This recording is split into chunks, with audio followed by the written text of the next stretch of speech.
प्रणाम पिताश्री। माताओं, मैं रात दिन आप सबके विषय में ही सोचता रहता हूँ। पुत्र कुमार, जब से तुम नक्षत्र लोक छोड़कर गए हो, हमारा तो जीवन ही व्यर्थ हो गया है। अब तुम्हारे बिना हम जीवन की कल्पना भी नहीं कर सकते। हाँ पुत्र, तुमने हमारे मन में मातृत्व की भावना जगाई है। तुम हमारे प्राण हो कुमार। पुत्र, तुम हमारे साथ नक्षत्र लोक लौट चलो। हाँ पुत्र, तुम्हारे बिना एक क्षण काटना भी असंभव है। तुम्हारे बिना हम शांति से नहीं रह सकते पुत्र। माताओं, अब मेरा नक्षत्र लोक लौटना संभव नहीं है। क्यों पुत्र? क्योंकि मुझे तुम सबको दिए हुए वचन को पूर्ण करने का अवसर शिव कृपा से प्राप्त हुआ है। कैसा वचन? माता, तुम सबकी इच्छा थी ना कि मैं तुमसे प्राप्त अपनी युद्ध विद्या का प्रदर्शन करूं?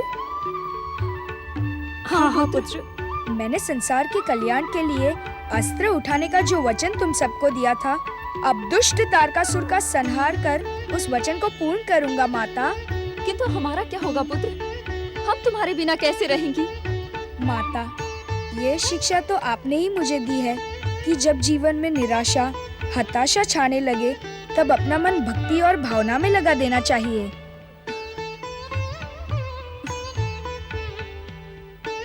माताओं, आप सब अपना मन परम देव श्री महागणेश और देवादिदेव भगवान शिव की भक्ति में लगाए।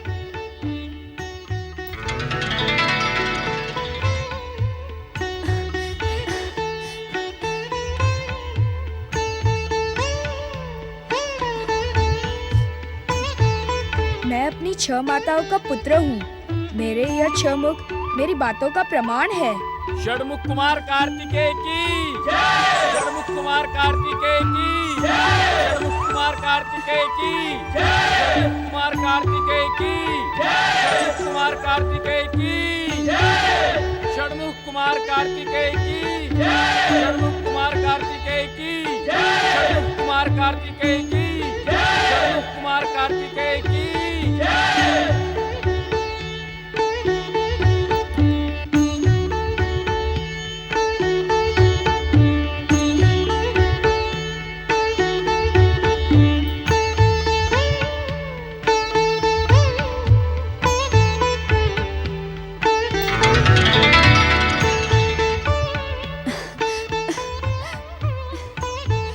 माताओं, आप सबकी जब भी इच्छा हो तब आप मुझसे कैलाश मिलने चली आना, किंतु मुझे नक्षत्र लोक लौटने की आज्ञा न दे। हम मोह के वशीभूत हो गई थी, किंतु तुम्हारे षटमुख के दर्शन के पश्चात हमें सत्य का ज्ञान हो गया है। पुत्र, शिव इच्छा से तुमने इस संसार के कल्याण के लिए ये अवतार धारण किया है। हम अपने मोह से तुम्हें विवश नहीं करेंगे। हम तुम्हारा आदेश मानकर अपना भावी जीवन परमदेव श्री महागणेश और देवादिदेव महादेव की भक्ति में लगाएंगे। हमारी शिक्षा और संस्कार से तुम इस संसार के कल्याण के लिए सदा उत्साहित रहो, ये हमारा आशीर्वाद है। दुष्ट शक्तियाँ तुम्हारा नाम सुनकर भय से थर-थर कांपने लगे, ये हमारी शुभकामना है। भोलेनाथ, आपकी महान दया के कारण आज हमने अपने पुत्र कुमार के दिव्य स्वरूप के दर्शन किए हैं। अब हमारा जीवन सफल हो गया।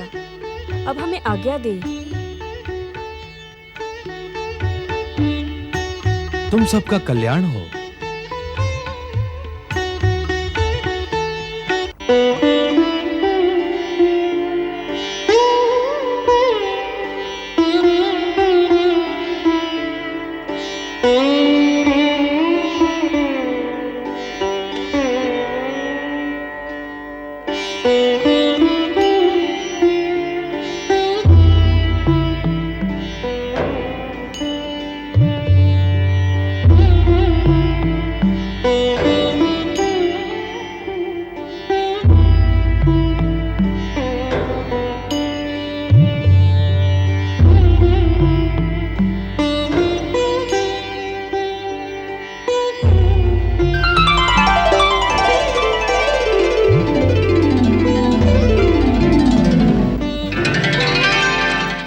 स्वरूपा देवी पार्वती का उद्विग्न और निराश होना अनुचित है। शक्ति, तुम इस समय? हाँ पार्वती, जब शक्ति को आश्रय प्रदान करने वाली देवी पार्वती का मन खिन्न हो तो उसे संतुष्ट करना शक्ति का कर्तव्य है। पार्वती, इस प्रकार पुत्र के व्यवहार पर चिंतित और निराश होना तुम्हें शोभा नहीं देता। तुम जगत माता हो। तुम्हारे स्वामी शिव कितनी बार तुम्हारे सन्मुख इस सत्य का उल्लेख कर चुके हैं, किंतु कार्तिकेय के व्यवहार में तो किस व्यवहार का उल्लेख कर रही हो तुम? शक्ति, शिव पुत्र और मेरा पुत्र होते हुए भी कार्तिकेय उन 6 कृतिकाओं का ही पुत्र है। ये उसके नाम से भी सिद्ध होता है। और आज तो उसने अपने 6 मुख प्रकट करके इस बात को भी सत्य प्रमाणित कर दिया। कहने की इच्छुक तो नहीं, किंतु कहना तो पड़ेगा ही। क्या कहने की इच्छुक हो तुम? पार्वती, कुमार कार्तिकेय की कृतिका माताओं को देखकर आज तुम्हारे मन में क्या ईर्ष्या का भाव जागृत नहीं हुआ? नहीं, लेश मात्र भी नहीं। हाँ, दुख अवश्य हुआ कि अपने पुत्र के समस्त अधिकार मुझे क्यों नहीं प्राप्त हुए। इस अकारण हास्य का अर्थ क्या है शक्ति? ये हास्य अकारण नहीं है। अर्थात देख रही हूँ कि दुखी हो जाने के कारण शक्ति स्वरूपा देवी पार्वती की स्मरण शक्ति भी क्षीर्ण हो रही है। शक्ति, क्या आज तुम मुझे अपमानित और प्रताड़ित करने के लिए ही प्रकट हुई हो? नहीं पार्वती, मैं तो तुम्हारी चिंता का शमन करने के लिए प्रकट हुई हूँ, किंतु मैंने आज तक तुम्हारा ऐसा व्यवहार नहीं देखा। जानती हो क्यों? क्यों? क्योंकि आज से पूर्व ना तो तुम इतना अधिक निराश हुई और ना ही उद्विग्न। शक्ति, तुम तो भली भांति जानती हो कि मेरा आत्म तत्व जन्म जन्मांतर से परम देव श्री महागणेश को पुत्र रूप में पाने के लिए व्यग्र है। सती स्वरूप में मेरी मनोकामना पूर्ण नहीं हो सकी। पार्वती स्वरूप में पुत्र मिला तो उसके लालन पालन का अधिकार मुझे नहीं मिला। पार्वती, मेरे हास्य और तुम्हारे प्रति कठोर भाषा बोलने का कारण इतना ही था कि तुम संभवतः भूल गई कि महादेव शिव और परम देव श्री महागणेश ने तुम्हें क्या आश्वासन दिया था। मुझे किसी आश्वासन का स्मरण नहीं है। क्यों? महादेव ने नहीं कहा था कि यदि तुम कार्तिकेय को मात्र स्नेह प्रदान करोगी तो परम देव श्री महागणेश की तुम्हारे पुत्र रूप में अवतार धारण करने की संभावना प्रबल हो जाएगी। अब वो समय दूर नहीं पार्वती, जब तुम्हारे जन्म जन्मांतर की आशा पूर्ण होगी। तुम एक नहीं 2-2 पुत्रों की माता कहलाओगी। सत्य, परम सत्य।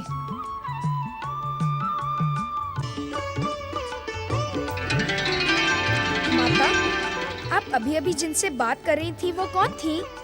और जो थी वो एकाएक अदृश्य क्यों हो गई? वे तुम्हारी शक्ति माता थी पुत्र।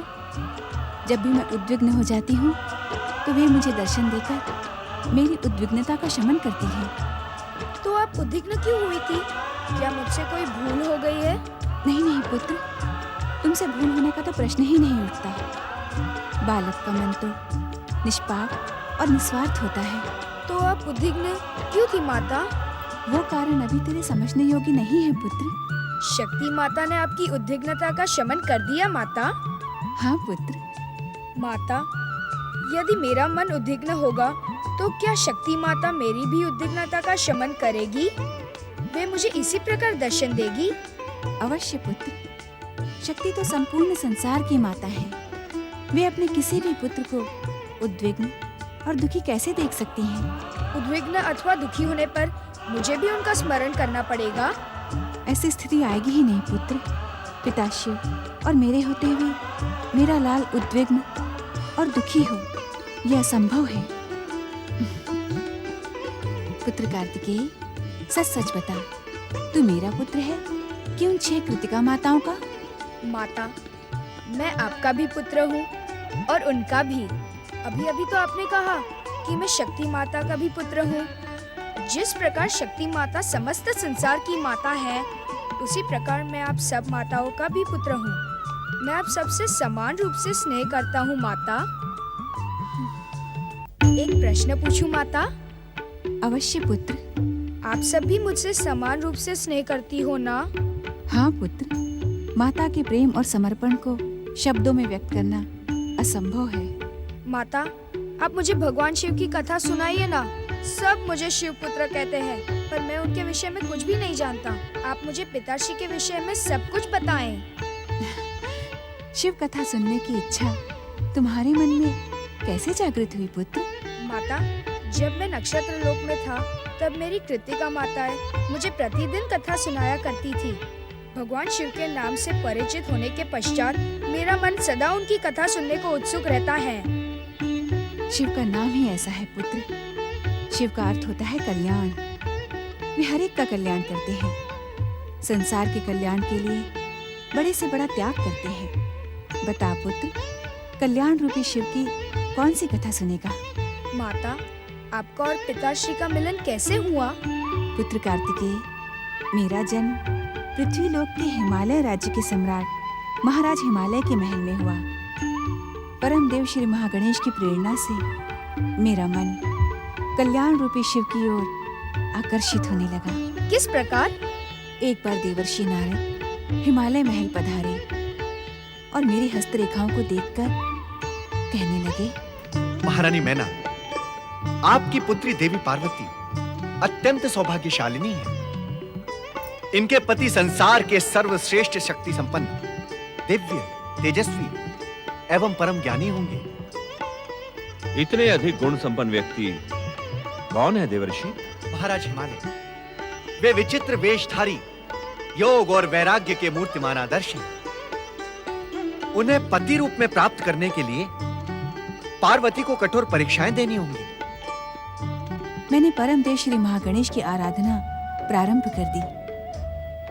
पुत्र, श्री महागणेश से देवाधिदेव महादेव का परिचय जानकर मेरा मन उनकी ओर आकर्षित हो गया और मैंने मन ही मन निश्चय कर अपना सर्वस्व शिव चरणों में समर्पित कर दिया। पुत्र कार्तिकेय, इस प्रकार मैंने संसार की सर्वश्रेष्ठ शक्ति संपन्न, दिव्य तेजस्वी, योग और वैराग्य के मूर्तिमान आदर्श परम ज्ञानी शिव को प्राप्त कर लिया।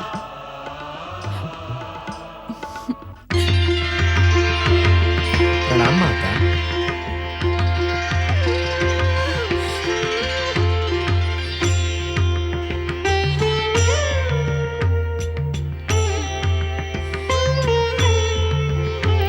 माता, आपके हृदय में उमड़ते मातृ स्नेह को देखकर मेरा मन अत्यंत प्रसन्न हो गया है।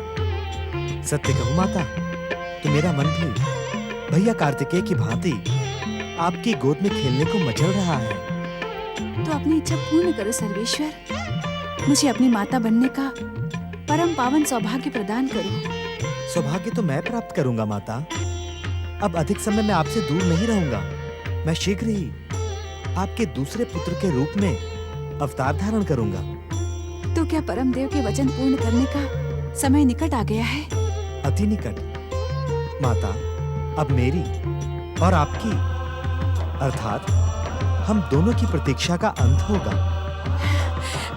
अब मुझे आपकी शिक्षा, संस्कार तथा माता का निश्चल प्रेम प्राप्त होगा तथा आपकी जन्म जन्मांतरों की अभिलाषा पूर्ण होगी।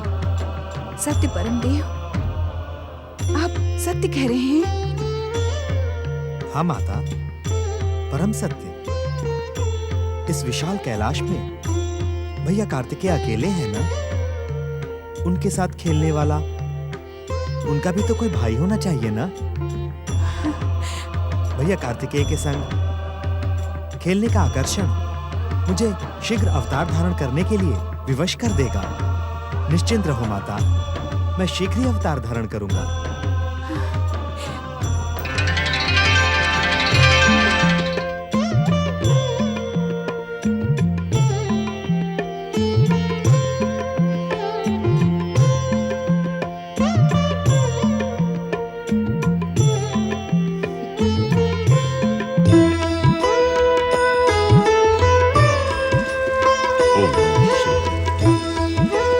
ओम नमः शिवाय। ओम नमः शिवाय। महादेव, आप दैत्यों के आराध्य हैं, परंतु अभिमानी और हठी दैत्य माता अदिति और उसके पौत्र तारकासुर के मन में आपके प्रति भयानक द्वेष। ब्रह्मदेव के वरदान के अनुसार तारकासुर का वध शिव पुत्र कार्तिकेय ही करेगा। इस अप्रिय सत्य को टालने और तारकासुर के कारण सर्वोच्च शिखर पर पहुंची दैत्य जाति के हित के लिए मैं आपसे प्रार्थना करता हूं कि आप दीति और तारकासुर के मन से शिव द्वेष समाप्त करें, जिससे वो दोनों भी मेरे ही समान आपकी भक्ति के लिए प्रस्तुत हो सके और आपकी महान कृपा से तारकासुर क्षमा प्राप्त कर सके। क्षमा, क्षमा तो अब यह संसार दैत्यराज तारकासुर से मांगेगा।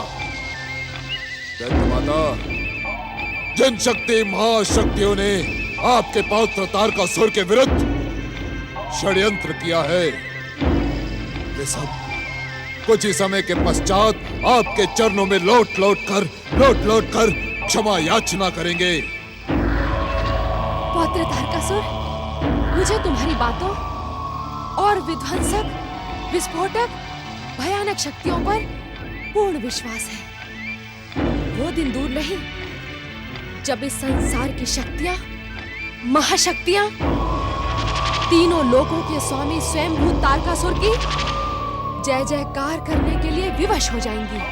स्वयंभू माता, वो कितना सुंदर दिन होगा जब संपूर्ण संसार में एकमात्र दैत्य जाति का साम्राज्य स्थापित होगा और दैत्य माता दीति संपूर्ण संसार की माता के रूप में प्रतिष्ठित हो जाएंगे। वरदानी तारकासुर, क्या तुम अपनी माता वारांगी के इस सुंदर स्वप्न को सत्य करने के लिए इच्छुक नहीं हो? ये आप क्या पूछती हैं दैत्य माता? इस स्वप्न को सत्य करना स्वयंभू तारकासुर का धर्म भी है और निर्धारित कर्तव्य भी। जान सकती हूँ तुम्हारी माता वारांगी के इस सुंदर स्वप्न को सत्य करने के लिए तुमने क्या प्रयास किए हैं? प्रयास तो अनेक किए जा चुके हैं दैत्य माता, किंतु अब प्रतीक्षा है अंतिम प्रयास की। जब शिव पुत्र कार्तिकेय का वध स्वयं तारकासुर स्वयं अपनी विध्वंसक शक्तियों से करेंगे। सत्य है पौत्र तारकासुर। जिस दिन तुमने शिव पुत्र कुमार कार्तिकेय का वध किया, उस दिन ये संसार तुम्हारे चरणों में झुकने के लिए विवश हो जाएगा। किंतु क्या दैत्य माता? शिव पुत्र कुमार कार्तिकेय का वध करना तुम्हारे लिए कोई साधारण कार्य नहीं है तारकासुर। स्वयंभू दैत्य माता अदिति, आप महाबली तारकासुर का अपमान ही नहीं अपितु घोर अपमान कर रही है, घोर अपमान।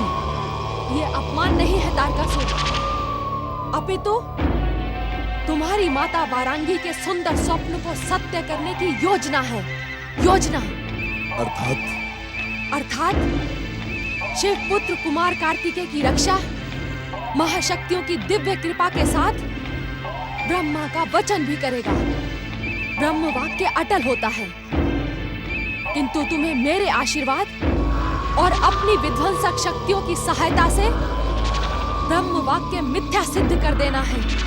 आप विश्वास रखें दैत्य माता कि अब इस संसार में ब्रह्म वाक्य मिथ्या होकर ही रहेगा।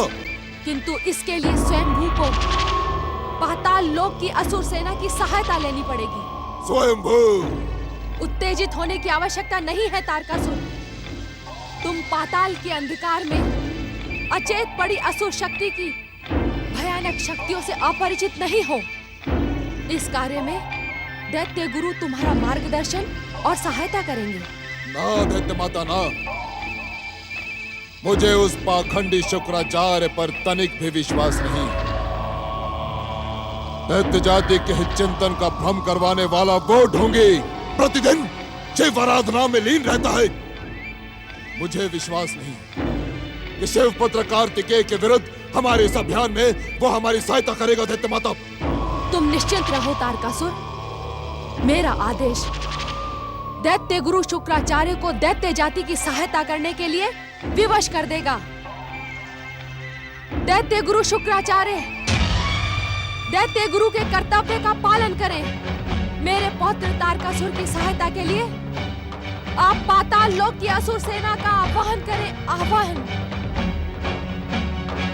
तारकासुर जाओ, शुक्राचार्य को अपनी सहायता के लिए विवश कर दो। ऐसा ही होगा दैत्य माता, ऐसा ही होगा। मैं उस पाखंडी शुक्राचार्य को हमारी सहायता करने के लिए विवश कर दूंगा, और यदि वो ना माना तो स्वयंभू स्वयंभू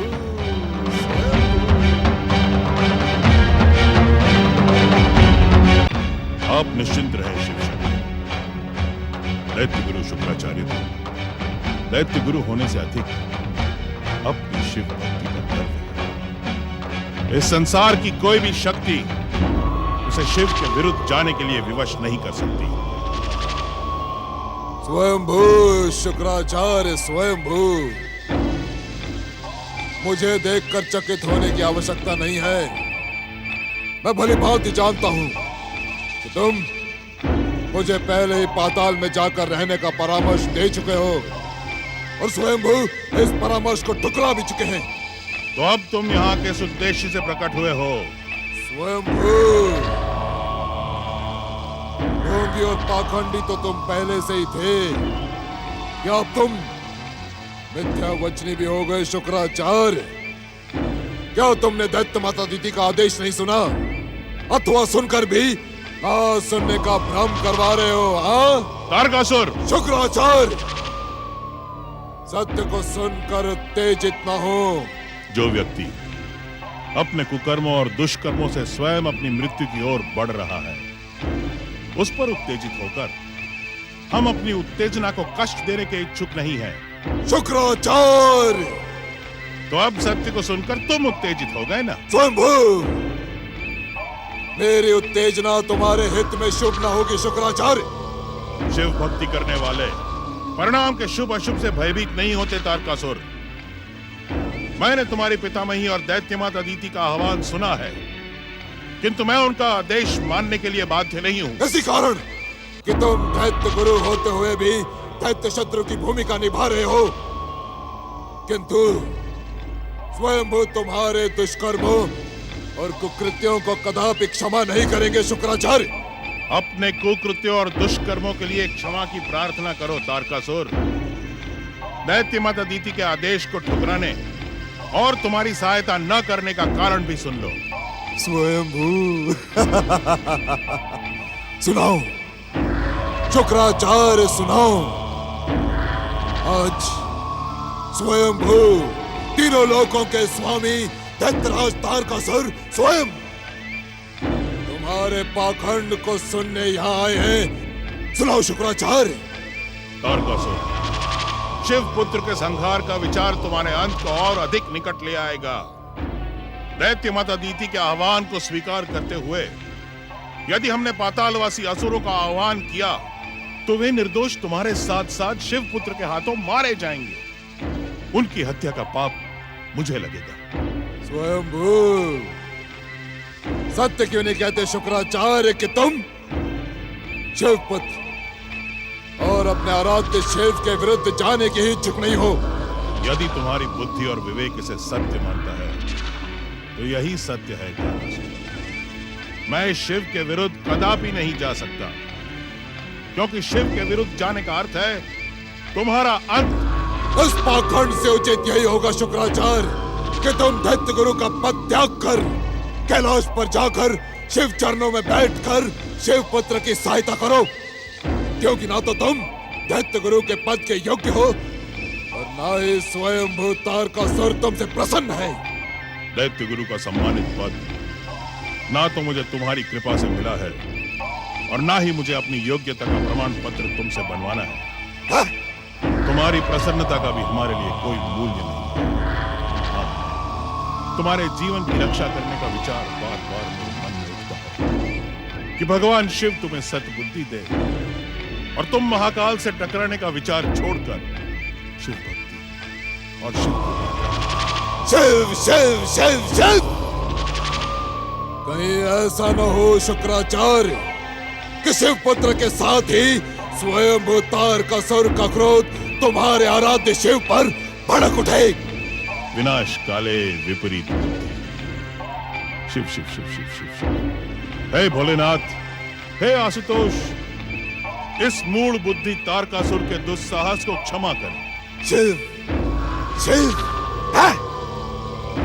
उस दिन की प्रतीक्षा करो शुक्राचार्य, जिस दिन तुम्हारा जटाधारी शिव भी दैत्यराज तारकासुर की जय जयकार करेगा। मुझे पहले से ही विश्वास था कि तुम दैत्य जाति की सहायता कदापि नहीं करोगे। दैत्य माता दीति के प्रार्थना के कारण ही मैं आज तुम्हारे सम्मुख उपस्थित हुआ हूँ शुक्राचार्य। दैत्य माता दीति का आदेश और हमारी उपेक्षा का परिणाम तुम्हें भविष्य में भुगतना ही होगा शुक्राचार्य। स्वयंभू स्वयंभू शुक्राचार्य। शिव शिव शिव शिव।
राजेंद्र, देवी शची अपनी साधना को विराम दे। हम आपकी निरंतर आराधना से प्रसन्न हैं।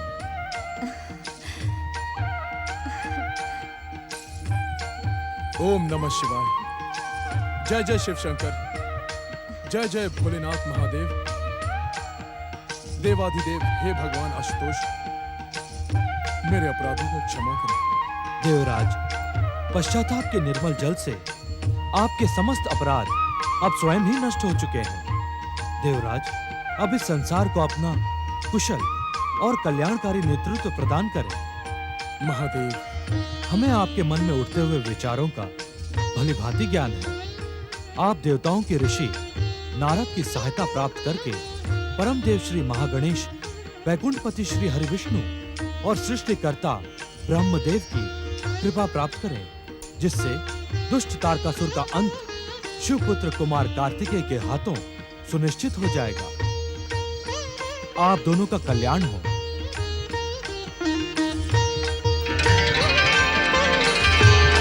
जय जय शिव शंकर। नारायण नारायण नारायण, श्रीमन नारायण नारायण नारायण। देवर्षि नारद की जय। देवर्षि नारद की जय। ब्रह्मा जी के मानस पुत्र, परम देव श्री महागणेश के परम भक्त, भागवत भक्ति के आधार, भगवान शिव के प्रमुख आराधक देवर्षि नारद की जय। देवर्षि नारद की जय। नारायण नारायण, जय श्री महागणेशाय नमः। देवराजेंद्र, मैं ये देख रहा हूं कि स्वार्थ व्यक्ति से कैसे कैसे कार्य करवा लेता है, जिसकी कल्पना भी नहीं की जा सकती। देवर्षि, आप इस जय जयकार के सच्चे अधिकारी हैं। इसी कारण हमने आपकी जय जयकार की। इसमें भला हमारा स्वार्थ क्या हो सकता है? नारायण नारायण। देवऋषि, एक लंबे समय के पश्चात हमें आपके मंगलकारी दर्शन प्राप्त हुए। इसी कारण हम अपना हर्ष व्यक्त करने के लिए आपका जयगान कर रहे हैं। देवर्षि, आप हम देवताओं के सच्चे शुभचिंतक हैं, मार्गदर्शक हैं। इस कारण आपकी जय जयकार करना हमारा धर्म भी है और कर्तव्य भी है। नारायण नारायण। देवगण, मैं अपने आप को किसी भी जय जयकार का अधिकारी नहीं समझता। ऐसा क्यों देवर्षि? ऐसा इसलिए देवराज कि मैं तो परम देव श्री महागणेश, त्रिदेव एवं त्रिदेवियों का सेवक मात्र हूँ। सेवक की जय जयकार करने से उचित तो यही होगा कि आप स्वामी की जय जयकार करें। नारायण नारायण। किंतु देवर्षि, स्वामी तक पहुंचने का मार्ग तो आप ही हमें दिखाते हैं ना। इस कारण आप ही हमारे स्वामी हुए। वरुण देव, स्वामी बनना सरल है, किंतु उसकी मर्यादा का पालन करना अत्यंत कठिन कार्य है। ये नारद तो सेवक बनने में ही प्रसन्न है। कारण? देवराजेंद्र, स्वामी शब्द स्वामित्व का सूचक है और इस शब्द की अहंकार के साथ घोर शत्रुता है। अब मुझ में परमदेव श्री महागणेश, त्रिदेव एवं त्रिदेवियों जैसी सामर्थ्य तो है नहीं कि स्वामित्व से उपजे अहंकार को मैं पचा सकूं। इसीलिए मैं तो सेवक बने रहने में ही प्रसन्न हूं। यदि आपको जय जयकार करनी ही है तो उनकी जय जयकार करें। परम देव श्री महागणेश, त्रिदेव और त्रिदेवियों की जय। देवर्षि, इस समय हमारे हृदय में संसार के कल्याण की भावना प्रबल हो रही है। यदि आपकी आज्ञा हो तो आपसे निवेदन करें। नारायण नारायण। देवराज, आज आपकी भाषा को सुनकर ऐसा प्रतीत हो रहा है कि जैसे देवराजेंद्र नहीं, किसी भाषा की पाठशाला का कोई सुसंस्कृत आचार्य बोल रहा हो। नारायण नारायण। आप मेरी बात को अन्यथा ना लें। आप क्या कहने के इच्छुक हैं? आप कहें। देवर्षि, हमारी प्रार्थना में निश्चित रूप से संसार का कल्याण छुपा है। जब तक तारकासुर का संहार शिवपुत्र द्वारा नहीं होगा, तब तक सारा संसार तारकासुर के अत्याचारों से पीड़ित रहेगा। देवर्षि, उस दुष्ट तारकासुर के अंत का कोई ना कोई उपाय अब आपको करना ही चाहिए। देवर्षि, कोई ऐसा उपाय करें जिससे शिवपुत्र कुमार कार्तिकेय शीघ्र ही यह कार्य संपन्न कर सकें। शिव पुत्र के कैलाश आगमन का उद्देश्य ही देव सेनापति बनकर दुष्ट तारकासुर का वध करना था। अब विलंब क्यों? देवर्षि, युद्ध में विलंब होने के कारण तारकासुर अपनी विध्वंसक शक्तियां बढ़ाता जा रहा है।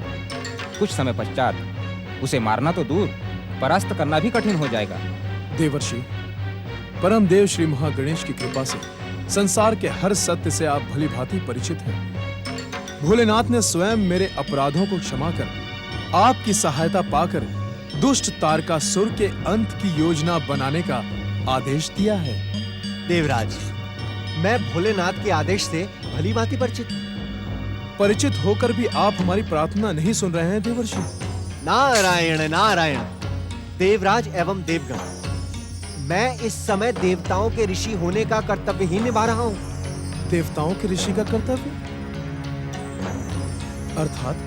नारायण नारायण, अर्थात ये देवराज कि मैं ये देखना चाहता था कि शिवाराधना से आपके उद्विग्न मन में धैर्य, भक्ति और संयम का उदय हुआ अथवा नहीं। आप अपनी परीक्षा में सफल रहे देवराज, और आपकी ये सफलता तारकासुर के अंत का निश्चित कारण बनेगी। नारायण नारायण।